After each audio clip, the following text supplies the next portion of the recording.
Olá, sejamos mais uma vez todos bem-vindos a esse espaço ofertado pela nossa Casa Paulo de Tarso. É um espaço onde nós procuramos refletir os ensinamentos de Jesus à luz da nossa doutrina, a doutrina espírita. Hoje nós estamos refletindo sobre o capítulo 26, Dai de graça o que de graça receber. A mediunidade gratuita. E nós vamos iniciar essa nossa fala, nossa reflexão, a respeito de uma passagem registrada em Mateus, no capítulo 10, versículo 8. E diz assim, palavras de Jesus: curai os enfermos, ressuscitai os mortos, limpai os leprosos, expeli os demônios, dai de graça o que de graça recebestes. Nesta fala, percebe-se claramente que Jesus conclama e libera os seus discípulos, os seus apóstolos, para a prática da mediunidade gratuita. E daí nós nos perguntamos, mas o que vem a ser mediunidade? A mediunidade nós podemos defini-la como sendo uma faculdade natural que nos permite sentir e transmitir as influências dos espíritos. Seria a transmissão e comunicação entre o mundo físico e o mundo espiritual. Uma coisa que é muito importante nós falarmos é que todas as pessoas elas têm uma mediunidade. Todos nós, portanto, temos a influência dos espíritos. É uma influência natural. E a grande maioria das pessoas não percebe esse intercâmbio oculto, e que normalmente ele acontece através do pensamento, através de intuições, através de impulsos e principalmente através das vibrações, né? E aquelas pessoas que têm uma sensibilidade mais aguçada, que elas têm um contato frequente com os espíritos, com a espiritualidade, nós chamamos de médiuns ostensivos, né? E normalmente as características elas são advindas da audiência e da vidência, que são frequentes, elas são constantes, né? E o que vem a ser médium? Essa denominação ela é dada por Kardec e ela significa o elo entre o mundo físico e o mundo espiritual. Uma das coisas bastante importantes que nós também podemos considerar em relação à mediunidade é exatamente que ela vem para nos dar a certeza, a garantia, né, da imortalidade da alma, né, da vida eterna do espírito.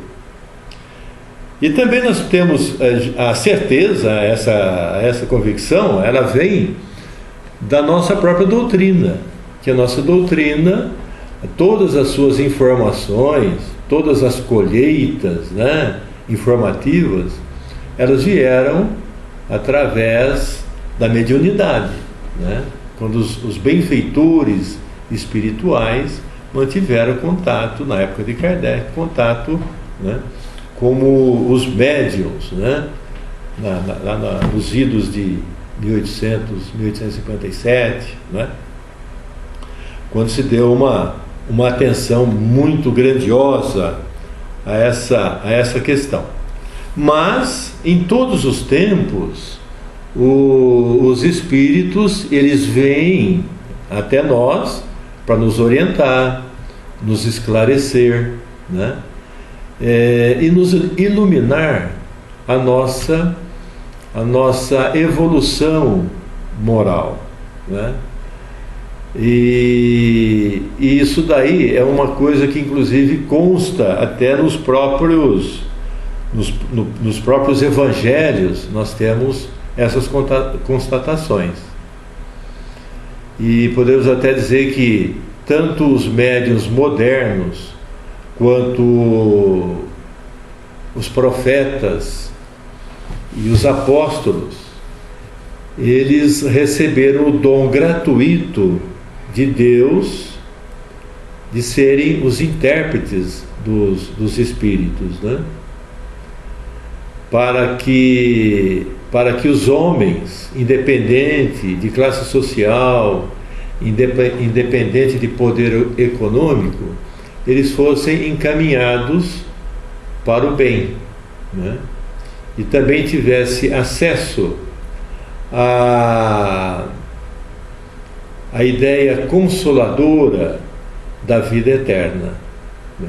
Isso daí é uma das coisas permitidas, né, pelo próprio, por essa condução, né, advinda do Espiritismo. E Kardec, ele nos chama a atenção para muitos aspectos que nos orienta para a mediunidade gratuita. E nós poderíamos aqui, eu selecionei alguns aspectos, porque senão nós teríamos muitos, né? E nós ficaríamos muito tempo falando sobre essa condição. E nós vamos citar alguns, inclusive, bastante importantes. E um deles é o sustento às necessidades da vida terrena. Elas deverão vir, né, através do trabalho do corpo e do intelecto do homem. A mediunidade, ela é um trabalho espiritual, e que o médium é apenas um receptor, né? E que as mensagens, os fenômenos, eles são produzidos pelos espíritos desencarnados. Então, se o médium fizer uma cobrança desse contato mediúnico, desses fenômenos, né, espirituais, nós poderíamos considerar que seria uma imoralidade, né?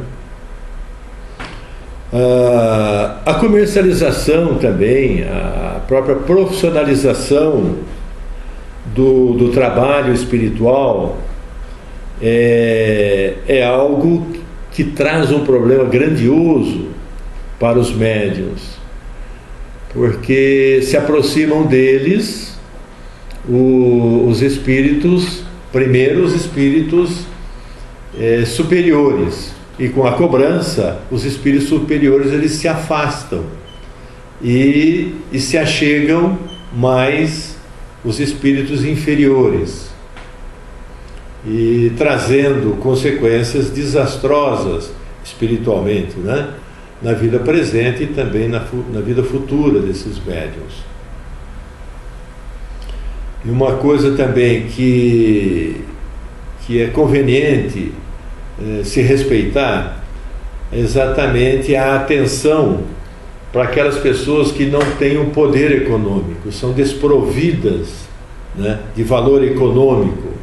Essas pessoas, elas estariam sem condições, né, de uma ajuda espiritual, caso fosse cobrada, né? Então elas estariam desprovidas desse conforto, o que nós podemos dizer que contraria a providência divina, que sabemos, né, que ela é ela deve ser a luz, essa luz deve ser para todos, né? A providência divina, os benefícios devem ser para todos, né? Então não só para alguns. Bem, e passando pelos evangelhos, nós vamos encontrar também Moisés, o grande médium e legislador hebreu. Olha que interessante, que em um determinado período, quer dizer, no seu período, ele teve que proibir a mediunidade em função dos desvios morais de um povo que na época não estava preparado para esse trabalho mediúnico, né? Isso daí consta, inclusive no livro de Deuteronômio, no capítulo 18, versículo de 9 a 13. Inclusive é destacado no versículo 11 uma série de detalhamento, né? E o último deles menciona lá: nem quem consulte os mortos, né? E essa proibição na lei mosaica de consultar os mortos, ele é o marco consolador que nos aponta a imortalidade da alma. E com essa proibição, Moisés, ele não condenou, na verdade, a mediunidade, pois ele próprio continuou a praticá-la. Isso é demonstrado no livro Números do Velho Testamento, no capítulo 11, versículo 26 a 29, né? E então nós temos muito claro que o seu objetivo foi reprimir os desvios, né, existentes naquele período, né, os desvios de um povo que não tinha o preparo suficiente, né, para fazer a prática mediúnica, né? Bem, e a evolução continua. Então, cerca de 1.300 anos após Moisés, chega Jesus. Jesus chega com uma humanidade mais evoluída e mais preparada, inclusive para a prática daquela mediunidade que Moisés na época proibiu, né? Inclusive no Novo Testamento existem muitas passagens evangélicas, né, que consta os ensinamentos de Jesus, né, e as suas exemplificações na prática mediúnica, né? E inclusive uma das passagens mais impactantes, ela consta em Mateus, no capítulo 17, versículo de 1 a 9, quando na oportunidade Jesus convida 3 apóstolos. Ele convida Pedro, Tiago e João para subirem ao Monte Tabor. E lá estando, ele pratica o fenômeno da transfiguração. E em seguida, ele se reúne com Moisés e Elias materializados. Um pouco depois disso, nós tivemos também o advento de Pentecostes, onde os 12 apóstolos mediunizados, eles falaram em outros idiomas, nos dando a entender que a mediunidade estava liberada para toda a humanidade, né? E posteriormente, após Jesus, nós tivemos a chegada da nossa doutrina, a doutrina espírita, o espiritismo. E Kardec, nos entregando as obras básicas, nos permitiu uma uma força disciplinadora, né, para toda a mediunidade. Através de cursos, através de uma educação mais rigorosa, né, dos médiuns, técnicas de segurança. E isso daí nos permitiu uma evolução, né, grandiosa nessa área da mediunidade. Eu gostaria de citar aqui, destacar, o livro, no meu entender, uma das principais obras de Kardec, o Evangelho segundo o Espiritismo, né? Onde ele destaca, comenta, esclarece ensinamentos da doutrina cristã, nos conduzindo para a mais pura e caridosa mediunidade, a mediunidade com Jesus. Por quê?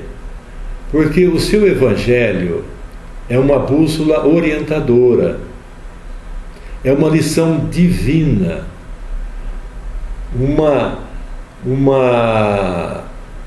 lição onde nós buscamos a consolação e onde nós temos também o ensinamento de todas as curas de nossas enfermidades morais. Então eu digo para todos que a mediunidade com Jesus é aquela que nós devemos realmente praticar, que seria a mediunidade gratuita. E nós falamos bastante até a respeito, esclarecendo alguns aspectos sobre mediunidade. E é só que nós aprendemos que um exemplo, ele é maior, ele tem um poder maior de esclarecimento do que 1000 palavras. E eu trouxe para vocês uma mensagem mediúnica recebida numa quinta-feira, no dia 31 de março, e eu gostaria de ler para vocês. Ela diz assim: eu gostaria de dizer que não existe injustiça. Injustiça é o falso nome dado ao cumprimento da lei de causa e efeito. Nos livros espíritas e no Evangelho, temos essa certeza esclarecida. Eu me senti injustiçada por anos e anos, por não ter podido gestar. Queria muito a maternidade e desrespeitei a Deus. Sim, quando blasfemei nos meus 4 abortos. Deixei de ser cristã. Perdi a fé e me perdi. Acabei perdendo meu esposo e decepcionando os meus pais. Desencarnei porque sofri um acidente que, embora não tenha sido suicídio, foi bem perto. Não gostava de estar viva. Para mim, a vida sem filhos não fazia sentido. No entanto, depois de muitos e muitos anos de desencarnada, pude reencontrar meu cerne, minha origem espiritual. Havia sido parteira e não executei bem esse papel.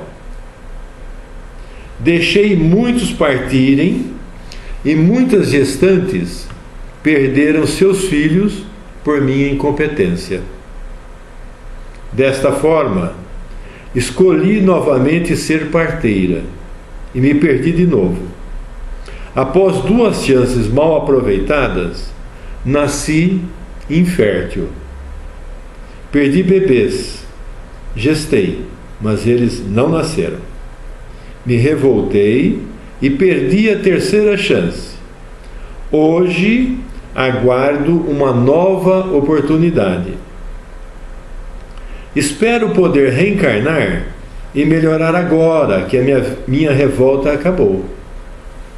Sei que injustiça é um falso nome dado à lei de causa e efeito. Repensem seus atos enquanto podem. Eu desejo fortemente que usem o meu exemplo e repensem. Que fiquem em paz e guardem em seus corações a certeza de que injustiça é apenas uma palavra para interpretar algo ainda velado aos materialistas. Fabiola. Veja que fabiola vem e nos esclarece que injustiça, na verdade, é uma consequência, né? É uma consequência. É a lei, é a formalização da lei de causa e efeito. E também vem de encontro àquilo que nós comentamos, que os espíritos, principalmente os espíritos benfeitores, através de mensagens, eles vêm nos esclarecendo, nos orientando e nos iluminando a nossa evolução moral e espiritual. Por hoje é só. Para o próximo evento estaremos aqui a serviço da nossa doutrina. Um grande abraço.